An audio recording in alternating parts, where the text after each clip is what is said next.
My favorite types of computers are the ones that ordinary people were never supposed to get their hands on. The kind that you can't find pictures of online anywhere, the kinds that you wouldn't even think would have a computer in them.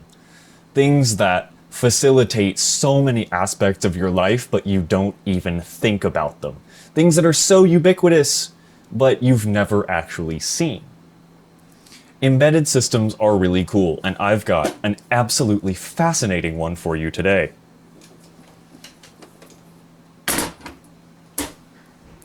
This mysterious black box is one that, if you live in a city, particularly in the US, you've driven past hundreds, maybe thousands of times, but you've never heard of this. You've never seen one of these. You've certainly never seen inside one of them. This is an ALPR processor, as the giant text on the front indicates. It's made by 3M, and it looks like the most boring thing on planet Earth. ALPR is short for Automated License Plate Reader. The processor part is because, well, there's actually not a centralized system that processes all of the traffic camera data, like I personally believed there was.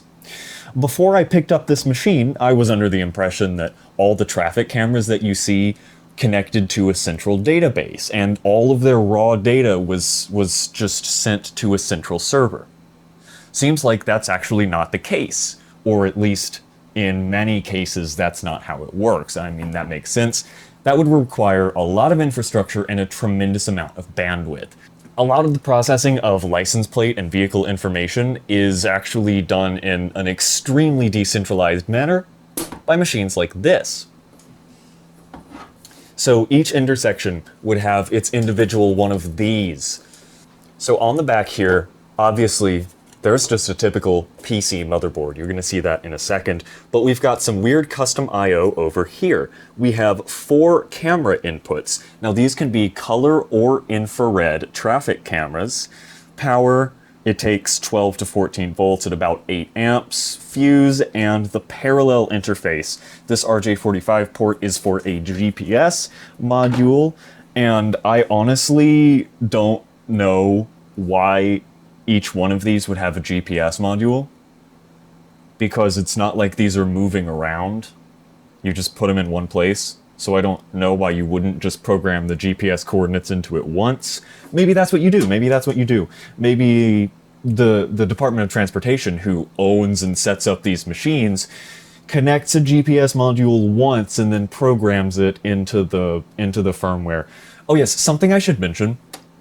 All of the documentation for these, because this isn't something that you're supposed to have, as mentioned, is locked. It's not on the surface web. There's no details or information about these ALPRs that I was able to find and access. There's absolutely no technical information that I could get my hands on. I certainly don't have, like, government contacts or any contacts in law enforcement, so unfortunately the most I can tell you about this is from my experience with, like, embedded systems, because I do work in fields that deal with those, and I believe the only way that this system is networked, so to speak, is through this one parallel port. So it's not like it's sending complete images of vehicles and license plates out to a central database. It's just gathering pretty much only numbers, maybe some images, and then sending them out over this parallel port to some other infrastructure somewhere else. How do I know that? Because this is the only way to do just about anything with the system, including turn it on. So this would be connected to the other embedded computers in that intersection. So let's say you run a red light. The computer that controls the traffic lights is telling it over this interface port that the traffic light is red and your vehicle should not have gone through the intersection. It takes input from the traffic cameras, whichever one is pointed to read your license plate. It processes the license plate into text, and it sends a report to the authorities, I guess, that you ran the red light. Oh, really quickly, this is its power connector. It does take DC voltage, but it has two grounds. One of them is like ground to the DC power brick, and one is just ground to the chassis. And the two are separate because the power brick isn't always grounded to the AC ground. Anyway, I'm gonna move this camera so you can get a closer look. There's a whole lot going on in here. I'm actually very surprised with just how much is inside this chassis. So first of all, these RJ45 connectors, those go to the camera ports on the back. RJ45 has just the right number of pins. It doesn't convert the signals into Ethernet or anything. They're not networked cameras. That's just the easiest way to plug them into this card here. We're going to get to the PC motherboard side later. But first, it's interesting to note that this was in use until at least 2013. There is a system board voltage reading on a sticker here, 72513, 3.05 volts, 2.001 accuracy. So it was opened and tested at some point, but the warranty void if removed stickers were reapplied. Well, to really understand the system topology, we're going to need to remove this card really quickly. This is actually a power connector. I'm going to talk about that a little bit later. Again, those are the cameras. I've already taken out some screws to make the disassembly on camera a bit quicker. We're going to, once again, talk about this card in a lot of detail a bit later. So this board here, you'll notice it has a USB stick on it. The USB ports are connected to a motherboard header off of this USB 2 cable. It has 3 ports and a lot of glue logic. Because the board is tiny, this internal card has just some glue logic and stuff that didn't fit on the ITX motherboard. This is actually not a storage USB as you might have thought. This is a hardware authentication USB key. So, my assumption is there are 2 things that could be going on here.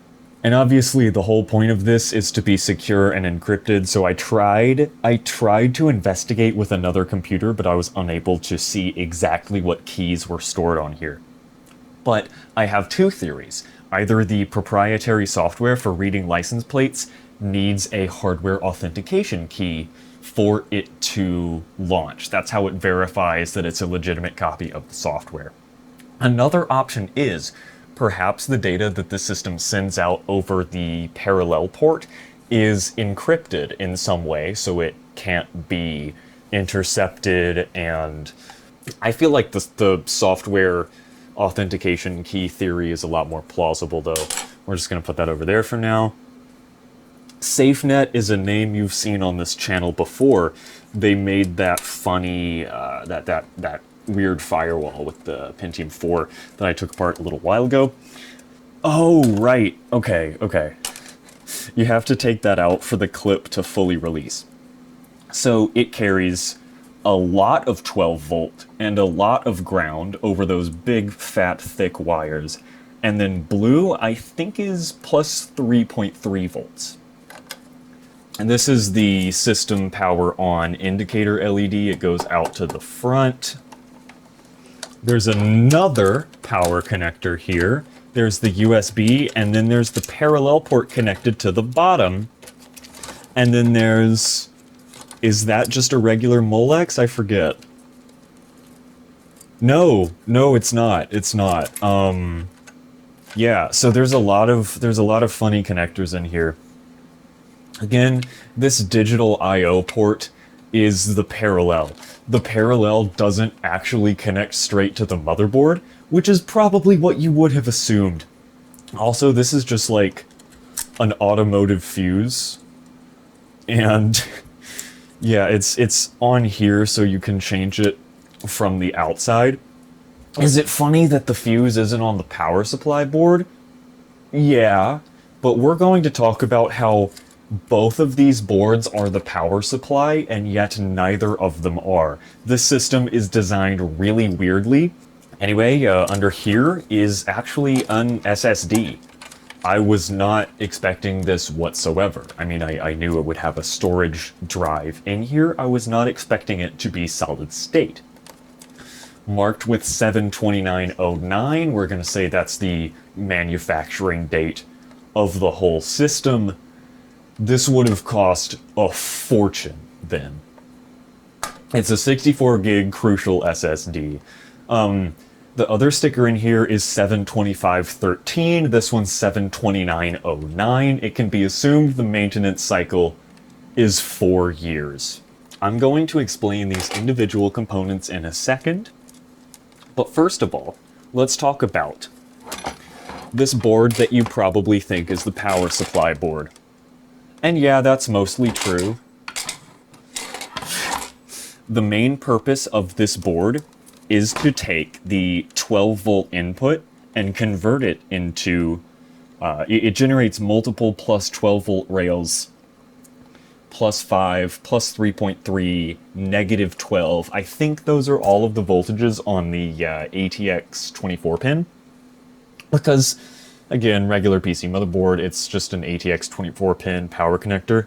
So it generates a lot of the voltages that the system needs. But there's stuff that it doesn't handle. Like it doesn't control the system's soft power on and off. That's all this board.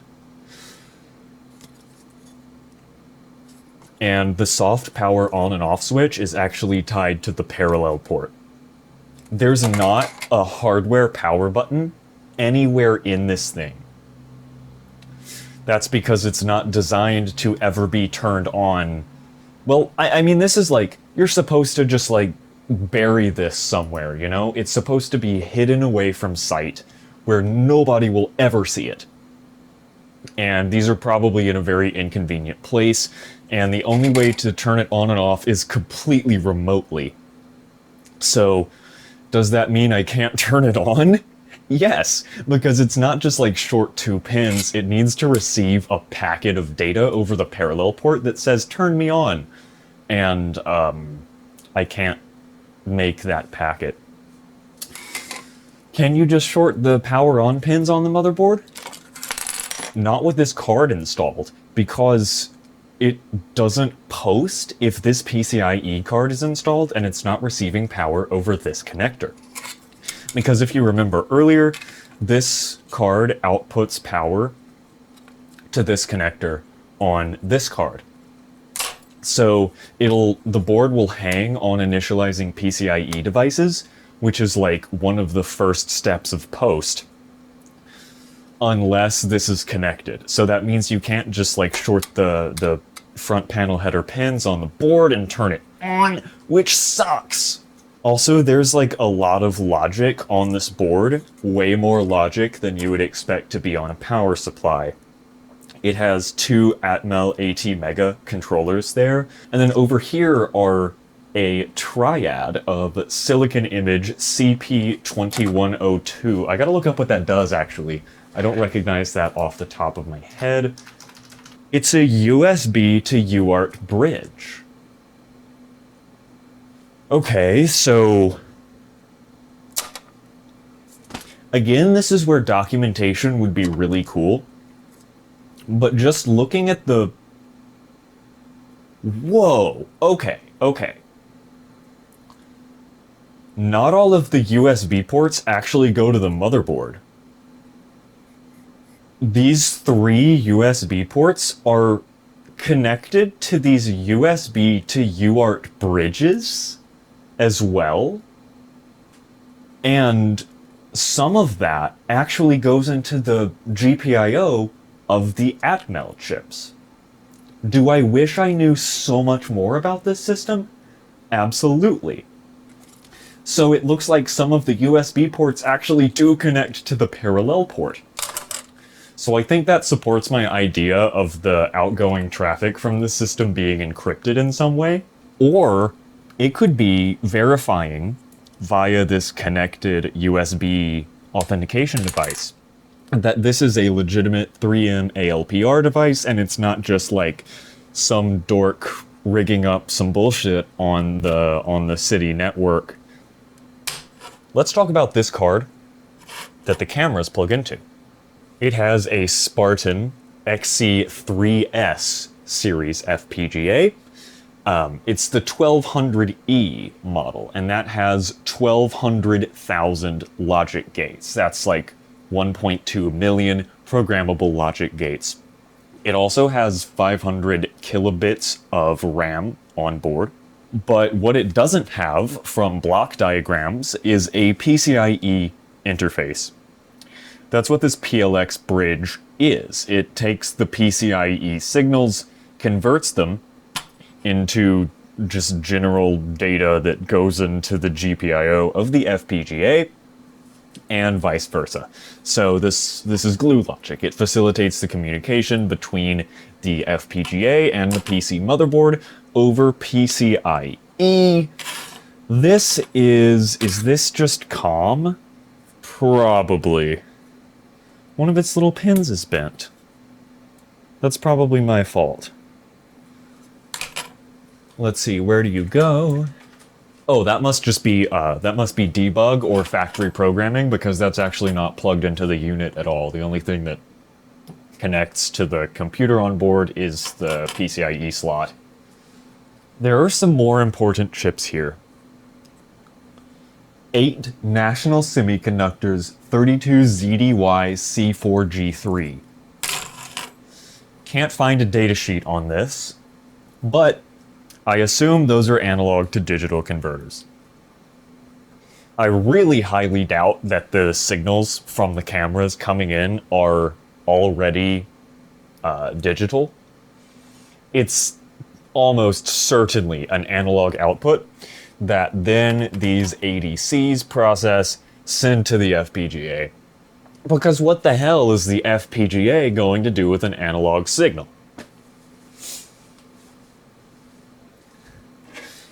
Alright, that's it for the 2 proprietary boards. Well, and I guess the power supply is also the proprietary board.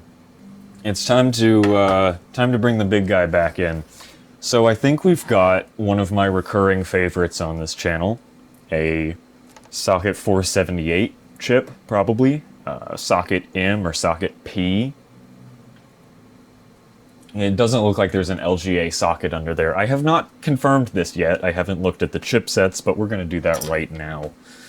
And if it is a mobile Core 2 Duo, this is the absolute best featured mobile Core 2 Duo board to ever be produced ever in the world, because it's the only time I've ever seen a by 16 slot on a mobile chipset. That's ridiculous. And it also has a pretty good amount of RAM. I think this is like 2 gigabytes. Let's see. No, sorry, 1 gig. KVR 667, 1 gigabyte. And it makes sense, it doesn't need to do a whole lot. Whatever embedded software it runs is extremely light. Let's just pop this guy off real quick and just see what we're working with. The board seems to have no identifiable markings. It's a weird industrial board, and I can't see a name of a manufacturer or a model number anywhere on it. Alright, what do we have? Oh, ugh! We have a gross Core 2 Duo. Who are you, cutie? You are a 2.16 4667 T7400. So that's an early Core 2 Duo, also hinted at by the ridiculous size of that die. Oh my lord. So yeah, we have a beautiful T7400 chip. That's among the fastest early Core 2 Duos. And that's on socket M. So this board would also support the 32-bit single or dual core, core duo, or core solo chips. So not only is it a powerful early Core 2 Duo, it's also a powerful early mobile chip with a full-size PCIe slot. That is exceptionally rare. The slot, at the very least, appears to be wired for all 16 lanes. Who do we have here? Whatever this thermal pad is made of, it's turned into concrete. Okay. Once again, super early Core 2 Duo chipset, but we're not going to find out what it is without turning on the system, so that's what I'm going to try to do. As stated, I can't power it on as is. But if there's something I'm good at, it's hooking up some ridiculous bullshit that's probably not safe, but will get us where we need to be. So we're going to bypass the whole internal power supply. Unfortunately, we do have to leave the custom FPGA card out for this. Because as mentioned, it won't boot unless I give it power, and I can't give it power without having to turn on the system through the parallel port, which I cannot do. But what I can do is take this Sparkle power supply and just hook it up to the... Sorry, it's not a 24 pin, I misspoke earlier, it's a 20 pin. So there's the front panel header, and as you can see, the two power pins of the motherboard go... They're these white and green wires, and they go back and they plug in super far down there into the power supply unit. So the power supply powers on the motherboard, but we're gonna undo that for now.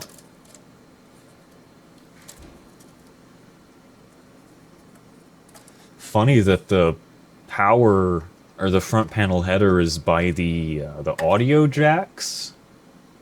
But sure, whatever. You get weird shit on ITX boards sometimes. I hope it will boot. I just thought of this. I hope it will boot without the board that has the USB on it. We're gonna see. We're gonna see in just a second. Okay, system VGA output connected to VGA frame grabber. Motherboard 20-pin power connected to a ancient Sparkle power supply and powering on. Good God, you're loud.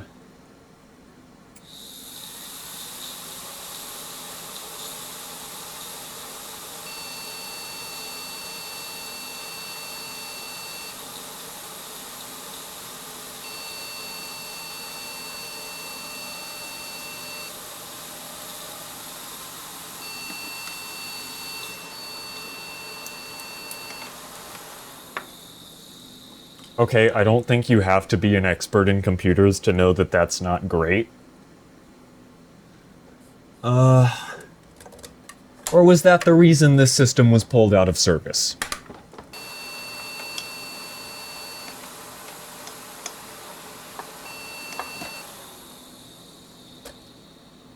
Okay. I'm gonna try a couple more things.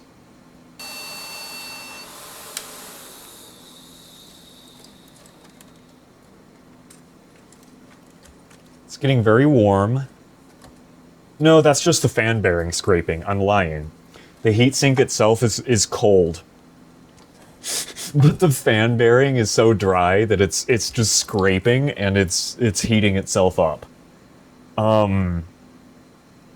Thinking of what I can do here.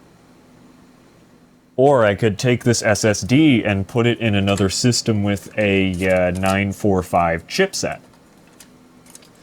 That's seeming pretty appealing. I have a computer with the same...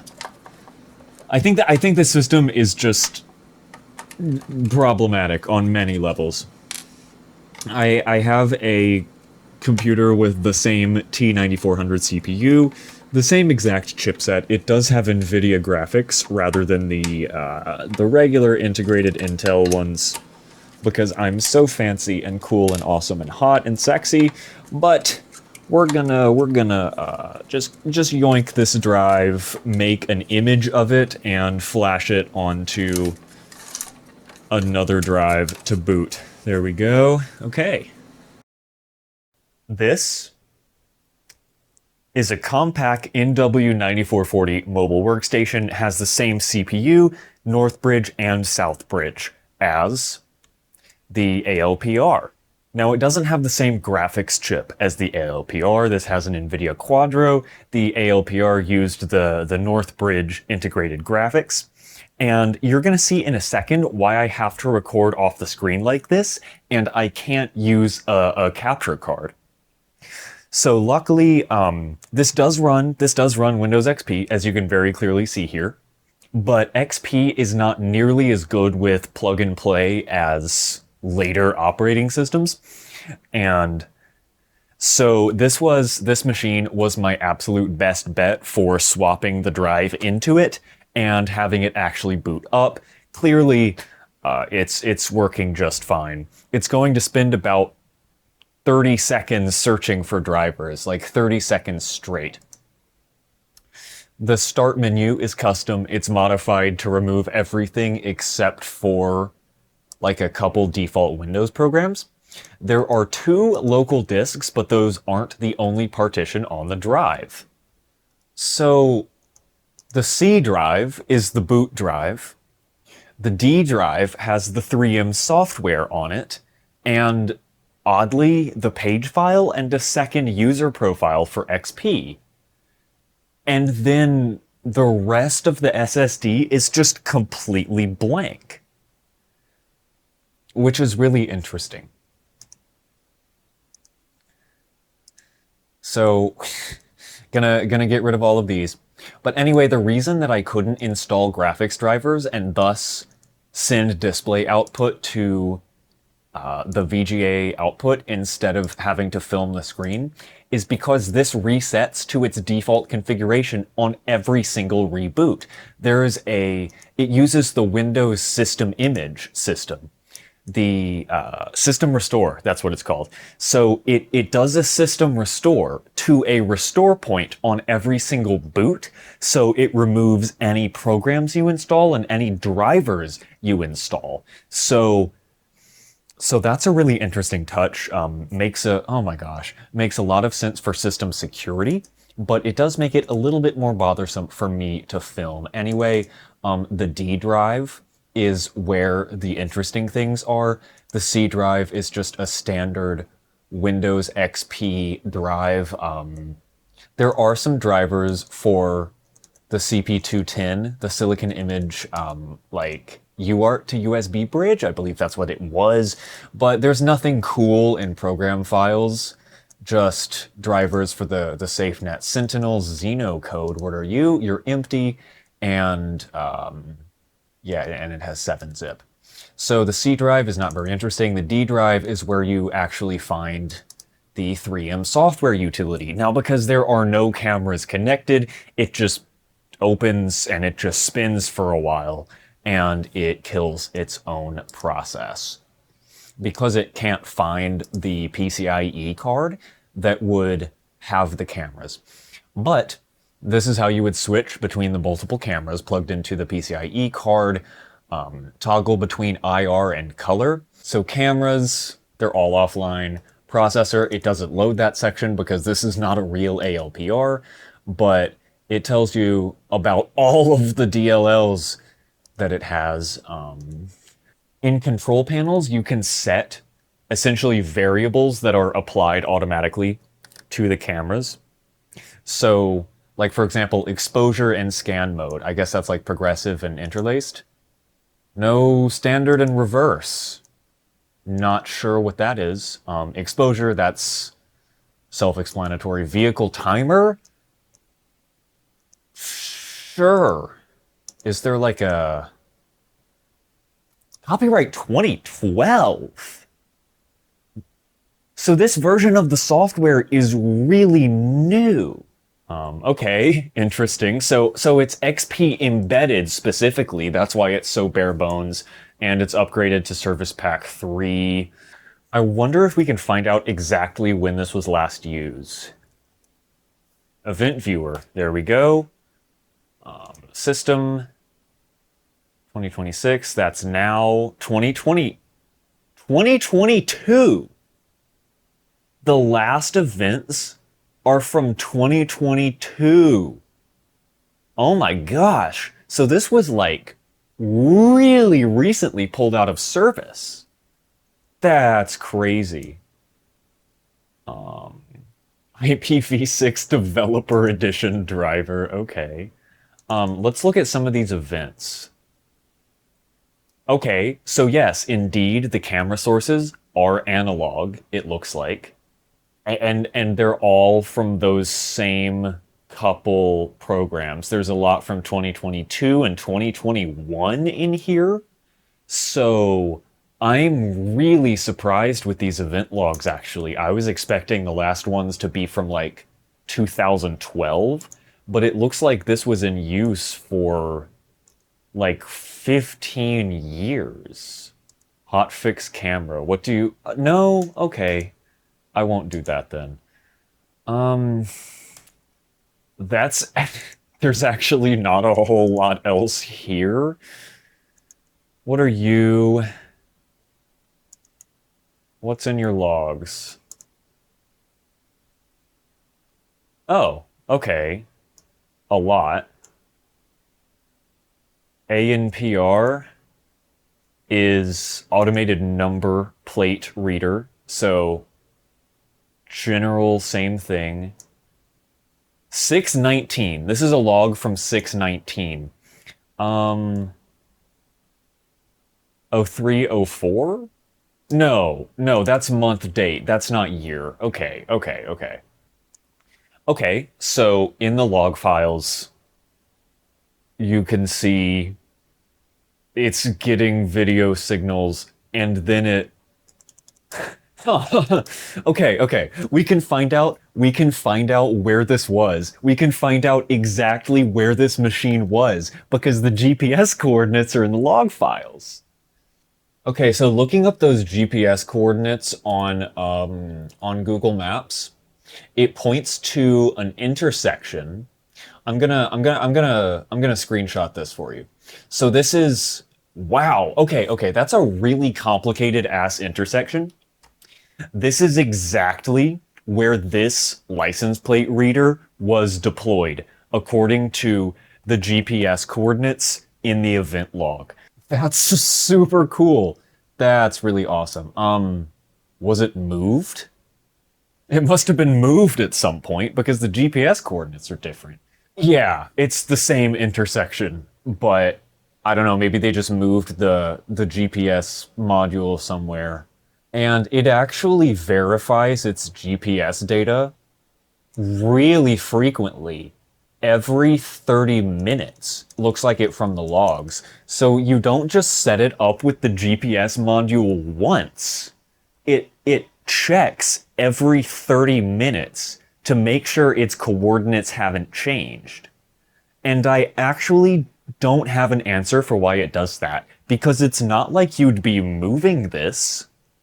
So that's really interesting to see.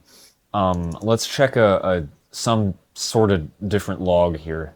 So when we logged in and it hit the desktop, you saw this window pop up that had some text scrolling in it. What that window did is it opens a TCP and UDP port for remote access to the system. And that's what it's doing here. And that's pretty much all I have to show you. GPS rollover fix. Yeah, I guess it used this model of Garmin GPS. Okay, Garmin. Video speichern. Okay, that's where I'm gonna have to wrap it up for this video. I'm sorry that I couldn't get the actual machine working. That would have been very nice, but considering how much it was used, I do think it actually died under load. and it wasn't just retired. I think it must have overheated and cooked itself.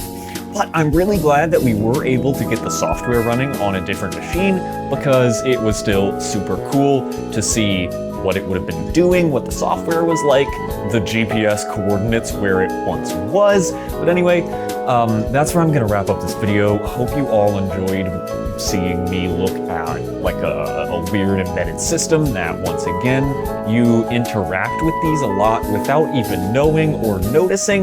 They're a huge part of your life, but you don't even know they exist. Yeah, that's it for this one. Thanks everyone so much for watching. I did buy the system, so a little subscription actually goes a really long way for supporting me and my content. Or if you're really interested, I do have a Patreon. But anyway, yeah, I've got a lot of other content like this, so if you're interested, go watch some of that. But that's it for now.